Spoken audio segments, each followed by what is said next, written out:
وفاقی آئینی عدالت نے کراچی کے نسلہ ٹاور کی مسماری کے سپریم کورٹ کے 2018 اور 2019 کے احکامات واپس لے لیے ہیں۔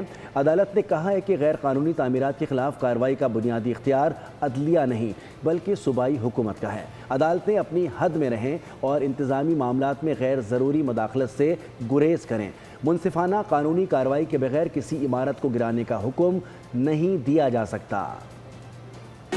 کی میرے قتل کے بعد اس نے جفا سے توبہ، ہائے اس زد و پشیماں کا پشیماں ہونا۔ عدالتی فیصلے سے مٹی میں ملنے والا نسلہ ٹاور آج ماضی کے فیصلوں پر قانونی نظر ثانی کی سب سے بڑی مثال بن گیا۔ شارع فیصلے کا وہ خالی پلاٹ جس تلے شہریوں کی جمع پونجی دب گئی، اب آئینی حدود اور انتظامی دائرہ کار پر سوالیہ نشان بن چکا ہے۔ وفاقی آئینی عدالت نے سپریم کورٹ کے 2018 اور 19 کے نسلہ ٹاور کو گرانے کے احکامات واپس لے لیے۔ سپریم کورٹ نے فیصلہ سنایا کہ عدالتیں اپنی حد میں رہے، انتظامی معاملات میں غیر ضروری مداخلت سے گریز کریں، منصفانہ قانونی کارروائی کے بغیر کسی عمارت کو گرانے کا حکم نہیں دیا جا سکتا۔ نسلہ ٹاور کے متاثرین نے کہا کہ عمارت گرا دی گئی، لوگوں کی جمع پونجی آگ میں جھونکی جا چکی ہے، اب فیصلہ دیا گیا ہے، اب مطالبہ کرتے ہیں کہ عمارت کی تعمیر دوبارہ کی جائے، ہمارے نقصان کا ازالہ کیا جائے۔ سب کا شکریہ ادا کروں گا کہ انہوں نے اس کالے قانون کو جس کے تحت نسلہ ٹاور کے 45 خاندان تباہ و برباد ہو گئے، اس کو قلمدار کر کے اس کو ختم کر دیا۔